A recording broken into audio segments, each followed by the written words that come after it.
महाराष्ट्रामध्ये जातीय आणि धार्मिक दंगली घडवण्याच्या सुपाऱ्या या सरकार पक्षातर्फे दिल्या जातात. महाराष्ट्र पूर्वी असा नव्हता.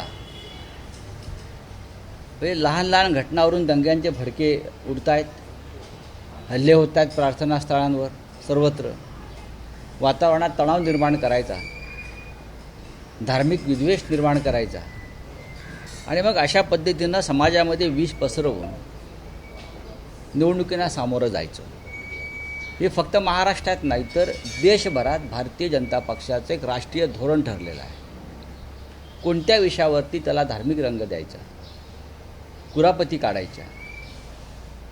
महाराष्ट्रात अशा प्रकारच्या घटना वारंवार घडत आहेत. याचा परिणाम महाराष्ट्रातल्या उद्योगधंदा आणि रोजगारावर होतो आहे आणि विकासावर होत आहे. राज्याचे मुख्यमंत्री वारंवार सांगतात की गुंतवणूक वाढली, गुंतवणूक वाढली. अशा दौंड हा औद्योगिक पट्टा आहे. दौंड हा औद्योगिक पट्टा आहे. तिकडे MIDC आहे, त्या भागामध्ये कारखाने आहेत, उद्योग आहेत, बाहेरच्या लोकांची गुंतवणूक आहे. आणि अशा प्रकारच्या घटना जर घडत राहिल्या त्याला जबाबदार कोण आहे? पोलीस काय करत आहेत? मंत्री काय करत आहेत? कोणाचं राज्य आहे महाराष्ट्रात? ही गंभीर गोष्ट आहे.